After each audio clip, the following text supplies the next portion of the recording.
आई कम sir? आइए। Good morning sir.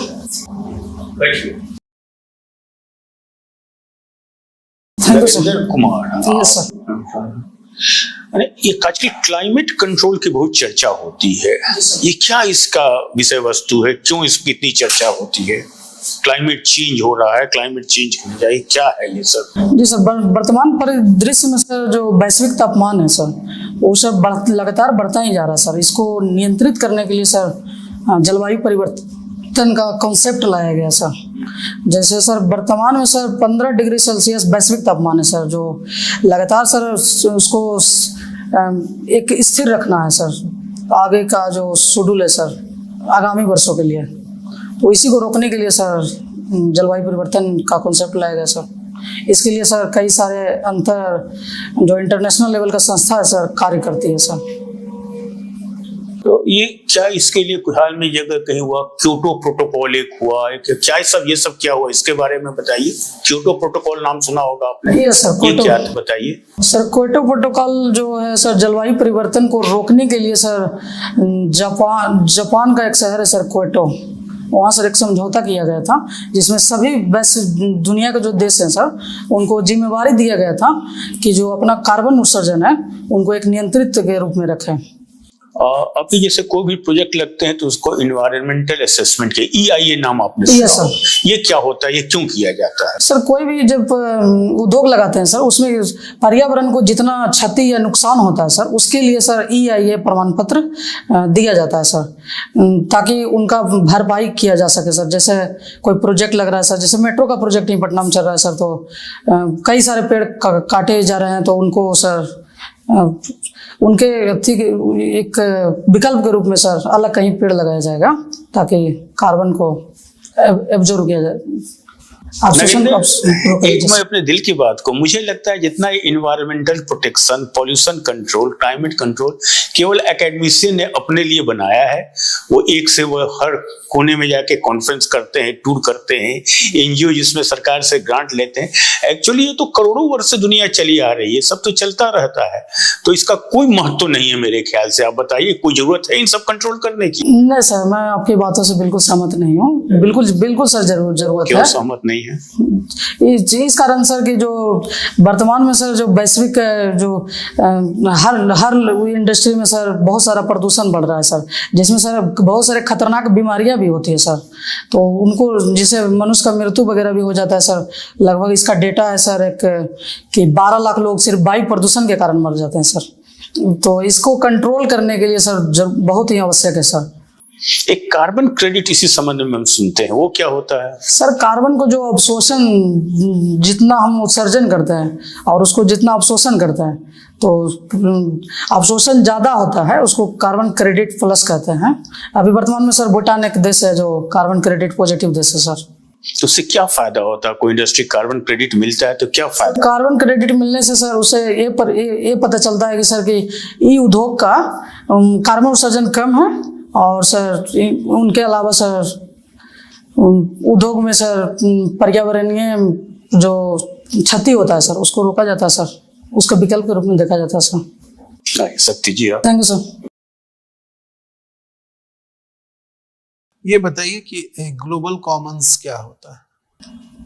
Global Commons, sorry sir मैं word Hindi में बोलते हैं वैश्विक सामान्य।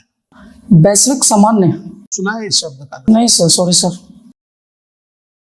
इकोनॉमिक्स से है आपका? Yes sir, yes sir. आप मुझे जरा सा इसके बारे में बताएं। नियो क्लासिकल लिबरल इकोनॉमिक्स क्या है? सर जो एडम स्मिथ सर जो थे और उनके ऑर्किड्स के, जब एडम स्मिथ का आपने नाम लिया तो अब ये भी बता दीजिए कि क्लासिकल लिबरल इकोनॉमिक्स और न्यू क्लासिकल लिबरल इकोनॉमिक्स, इस दोनों के बीच में क्या अंतर है? सर मैं एग्जैक्ट अभी नहीं बता पाऊंगा। आप पब्लिक चॉइस थियरी के बारे में जानते हैं इकोनॉमिक्स में? Sir Hindi word sir. Public choice theory? Public choice theory, sorry sir. नहीं, इनविजिबल हैंड के बारे में जानते हैं, अदृश्य हाथ। Yes sir, yes sir, yes sir. बताइए तो। सर ये सिद्धांत जो है सर अर्थशास्त्री सर एडम स्मिथ का है। उनके द्वारा कहा गया है कि जो अर्थव्यवस्था का जो विकास होता है उसमें अदृश्य हाथ जो जैसे सेवाएं होती है सर, उनके इस कंटेंस्ट में बोला गया, उनका रोल बहुत ही महत्वपूर्ण होता है सर। Thank you sir. अच्छा, आपका ऑनर्स कब हुआ? 2017 में सर। 2017 में? Yes, तब sir. तक क्या कर रहे हैं? सर अभी वर्तमान में सिविल सर्वेंट का तैयारी कर रहा हूँ सर, और इसमें मैंने सफलता भी पाई है सर। लगातार इंटरव्यू दे रहा हूँ सर। कौन कौन सा? 66 का मैंने पहले दिया था सर, और अभी CDPO का दिया है सर, और अभी प्रोजेक्ट का दूंगा सर, और आगे ऑडिटर का देने वाला हूँ सर। ओके, ठीक है। तो अब तक आपका सिलेक्शन क्यों नहीं हुआ? सर मेरा 66 में अभी CDPO का रिजल्ट आना बाकी है सर, और 66 में मेरा सर ऑप्शनल में कम नंबर मार्क्स था सर। कौन सा था ऑप्शनल? सर उसमें मेरा हिस्ट्री था sir. History? Yes sir. Okay, आप मुझे जरा बताएंगे ये आपका हॉबी क्या है? हॉबी सर टूरिज्म है सर, पर्यटक स्थलों का भ्रमण करना सर। किस टाइप के पर्यटक? जैसे सर ग्लास ब्रिज हो गया राजगीर का, जू सफारी हो गया सर, इस तरह का। जू सफारी सिर्फ बिहार में घूमते हैं या बिहार नहीं से सर, बिहार और दिल्ली में अभी तक मैं छात्र हूँ सर, तो समय निकालना मुश्किल हो जाता है सर। ठीक है। इसमें राजगीर में आपने क्या देखा?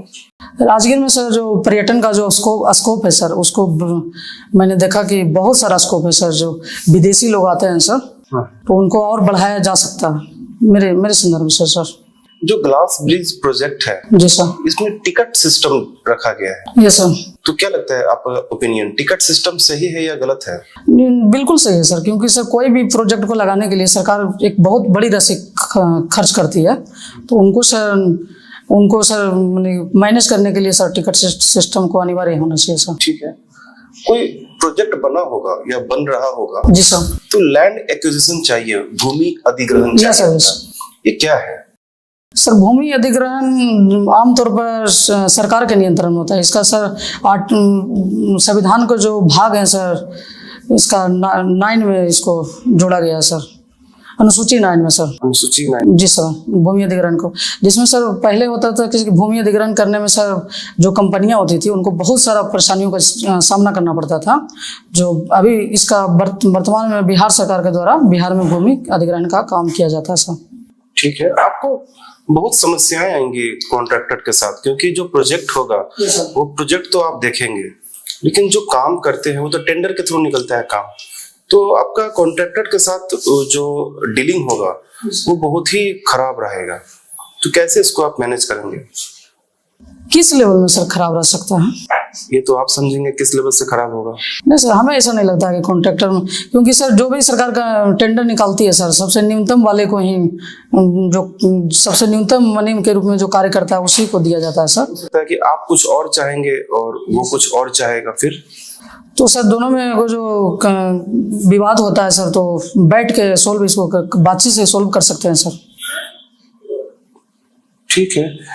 नालंदा के बारे में कुछ बताएंगे? Yes sir. क्या है नालंदा सर? वर्तमान में ही नहीं, प्राचीन काल से ही सर बहुत ही महत्वपूर्ण सर एक नालंदा विश्वविद्यालय है, और नालंदा वर्तमान में सर नालंदा खंडर है। इनका सर प्राचीन गुप्त काल से इनका बहुत ही महत्वपूर्ण स्थान रहा है, जिसमें विदेशी यात्री हेनसांग, फाहियान, इतिसंग, जो बौद्ध धर्म के महायान शाखा थे सर, उनमें सर पढ़ाई करने के लिए आए थे। और अभी भी वर्तमान में सर टूरिज्म के क्षेत्र में सर नालंदा का बहुत ही महत्वपूर्ण स्थान है सर। इकोनॉमी में मार्क्स थ्योरी क्या है? मार्क्स का सर, मार्क्स कहते हैं कि जो अमीर वर्ग के लोग हैं उनको संपत्ति का एकाधिकार नहीं होना चाहिए। उनका संपत्ति जो है उनसे जो निम्न वर्ग के जो गरीब लोग हैं उनको हाथों में जाना चाहिए सर। तो क्या उसके लिए प्रोसेस होना चाहिए? उसके लिए सर मार्क्स के अनुसार सर बोलते हैं कि सॉरी सर, एग्जैक्ट बर्ड का याद नहीं आ रहा है सर। ओके, ठीक है सर। Thank you sir. ठीक है, आपका इंटरव्यू खत्म हो गया, आप जा सकते हैं।